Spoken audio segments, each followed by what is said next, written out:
Welcome back sort of car talk. آج سے 2 سال پہلے جب میں میٹرک میں تھا تو وہاں پہ میرا ایک کلاس فیلو تھا کلاس کے اندر, اور وہ ایک اچھا اسٹوڈنٹ تھا, مطلب کافی ویل مینرڈ تھا اور کافی زیادہ وہ اس کے اسٹڈیز کی طرف کافی اس کا اچھا رجحان تھا. اس کو میں نے اپنے بالکل سامنے دیکھا کہ کیسے اس کی لائف ایک بالکل ٹرننگ پوائنٹ پہ آئی اور وہاں سے وہ بالکل ایک نیگیٹو سائڈ پہ چلا گیا. ہوا وہ اس وقت یہ کہ اس کی جو پیرنٹس تھے ان کی ڈیتھ ہو گئی 1 مہینے کے اندر انفارچونیٹلی. پہلے ان کے فادر کی ڈیتھ ہوئی, بعد ان کے مدر کی ڈیتھ ہو گئی. اب ایک تو وہ اتنی اسٹرانگ فیملی تو وہ تھی نہیں اس وقت بھی, مطلب نارمل سی فیملی تھی, مڈل کلاس فیملی جو عام طور پہ ہوتی ہے پاکستان کے اندر, اس ٹائپ کی فیملی تھی. ان کے جو فادر تھے ان کا کوئی کاروبار تھا اسلام آباد والی سائڈ پہ. انہوں نے اپنے جو بڑا بیٹا تھا اس کو انہوں نے پڑھایا نہیں تھا اس وقت, انہوں نے اس کو جوتوں کی دکان بنا کے ادھر رکھا ہوا تھا. ایک جگہ تھی وہاں پہ بازار کے اندر ان جوتوں کی دکان دی ہوئی تھی. اب اس ٹائم کے اوپر جب وہ لڑکا پڑھا تھا ہمارے ساتھ وہاں پہ تو کافی اچھا اس کے گریڈ وغیرہ آتے تھے. میں تو تھوڑے زیادہ ہوتے تھے میرے نمبر اس سے, لیکن وہ ایک اچھے نمبر کے اوپر ہوتا تھا. تو ہم نے دیکھا کہ وہ 1-2 مہینے کے اندر ہی بالکل ایک اچھی پوزیشن سے بالکل ہی نیچے آ گیا. گریڈز کم آنے لگ گئے, اس کے رجحان نہیں تھا. پھر وہ دوسرے گروپ میں چلا گیا, دوسری محفل وغیرہ میں چلا گیا.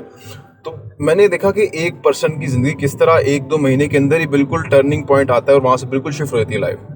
یہ کیا ہوا, کیسے ہوا, اس کے اندر کتنا بڑا نقصان ہوا اور وہ یہاں سے کیا حاصل کر سکتا تھا, یہ بات کرتے ہیں.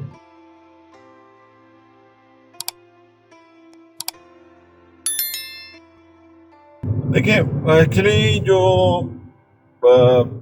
ہمارا دین ہے نا وہ اس کے اندر تمام مسائل کے حل ہیں.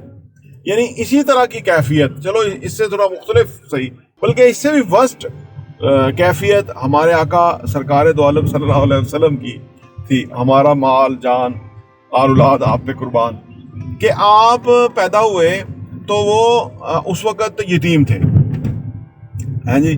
آپ کے دادا نے مطلب پرورش کی, پھر چچا نے کی.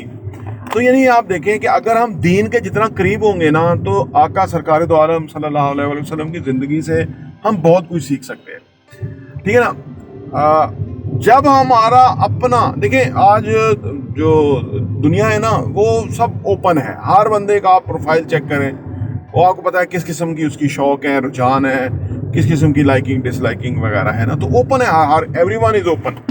اب جب لوگ اوپن ہوتے ہیں تو اس سے آپ ان سے کیا پازیٹیو ڈپک کرتے ہیں, ان سے آپ کیا پازیٹیو سیکھتے ہیں, یہ ڈپینڈس کہ آپ کتنے پازیٹیو ہیں. یعنی جیسا کرنٹ اندر ہوگا نا ویسی باہر چیزیں نظر آئیں گی آپ کو نا.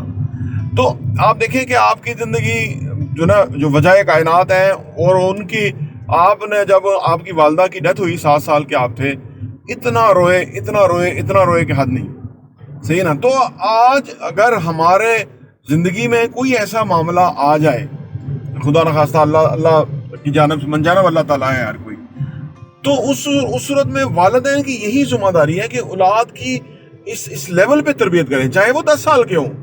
دیکھیں بچہ تو جو بچے کی شخصیت ہے وہ تو 5 سال سے بننا شروع ہو جاتی ہے نا.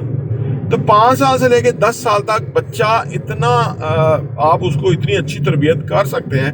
خدا نخواستہ آپ کے ساتھ کوئی مسئلہ ہو جاتا ہے والدین کے ساتھ, تو وہ اولاد جو ہے اس کو ایک ڈائریکشن مل جائے. اچھا, جو آپ نے کہا کہ ان کا بڑا بیٹا جو ہے وہ پہلے ہی نہیں پڑھا ہوا تھا, اور اس کو بالکل اس وقت جب ہم نے دیکھا کہ وہاں پہ ایک ٹائم جب آیا اس کے اوپر, تو اس کا جو بڑا بھائی تھا وہ پہلے سے ہی جو ہے اچھی کمیونٹی میں نہیں تھا, پہلے سے وہ اتنا مطلب اسٹڈی اس کا رجحان نہیں تھا, کوئی اچھے پازیٹیو ٹائپ کی نہیں تھا, وہ آلریڈی اس ٹائپ کا تھا. تو وہ جب وہ ان کے پیرنٹس کی ڈیتھ ہوئی تو پھر وہ چھوٹا بھائی بھی جو ہے وہ بھی کافی افیکٹ ہوا اس کی وجہ سے, تو وہ بھی اس طرف چلا گیا. تو اس ایک چیز کی وجہ سے جو پیرنٹس کی کافی بڑی مسٹیک تھی, اس کی وجہ سے کافی زیادہ ان کو پوری فیملی کو سفر کرنا پڑا. ایکچولی پیرنٹس کا کیا ہوتا ہے, ہمیشہ جو ہے نا بچوں کو ٹف سچویشن میں ڈالنا چاہیے, تو ان کو پرابلمس کے سامنے کھڑا کرنا چاہیے, سو دیٹ کہ وہ پرابلم کو سالو کریں. آپ پیچھے کھڑے ہو, ان سے سالو کرائیں پرابلم. اس سے کیا ہوتا ہے کہ ان کے پرابلم سالو کرنے کے مسلز بن جاتے ہیں. ہو سکتا ہے ناکام ہو وقت تو, لیکن پیچھے آپ کھڑے ہوئے. والدین جب بچوں کے لیے آسانی سوچتے ہیں نا, کہ انہوں نے اس کو دکان ڈال دی کہ چل یا تو دکان کرتا رہتا. اب بھی دیکھیں, وہ جو میں اکثر کہتا رہتا ہوں کہ کاروبار پیسے سے نہیں ہوتا, کاروبار سیکھنا پڑتا ہے. یعنی اسی طرح تربیت کے بغیر جو زندگی میں بندہ چلا جائے تو وہ بڑا پرابلم ہوگا. جب ٹف سچویشن جو نا, یہ ٹف سچویشن جو ہے, اب ٹونی رابنس کی زندگی کو دیکھیے, وہ بھی 6-7 سال کا تھا تو اس کا والد نے اس کی وائف کو یعنی اس کی ماں کو ڈائیورس دے دیا, اور وہ غریب ترین گھرانہ تھا, اس میں کھانے کے لیے نہیں تھا. آج وہ شخص ٹونی رابنس اربوں روپیہ ٹریننگ کا لیتا ہے,